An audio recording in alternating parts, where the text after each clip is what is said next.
In this video, we are going to write a program to count the number of prime numbers within a given range and print them.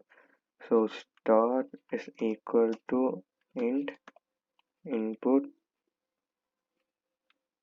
start,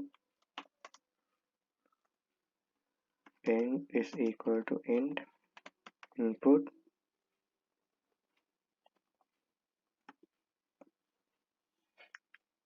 end.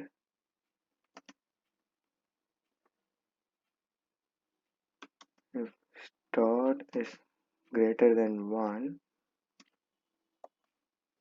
count is equal to 0 for I in range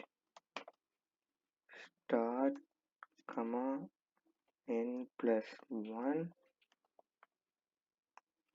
If I is greater than 1, for j in range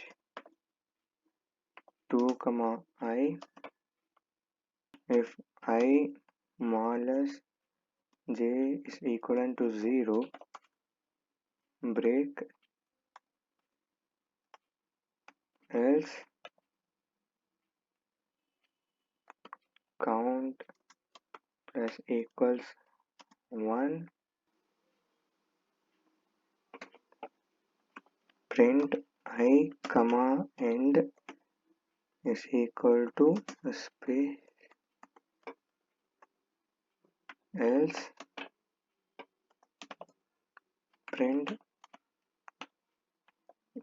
invalid start, print new line total is equal to count. Run the program. So start 2 and 10. So 2, 3, 5, 7, total is 4. So 2 to 15 prime numbers. So thanks for watching.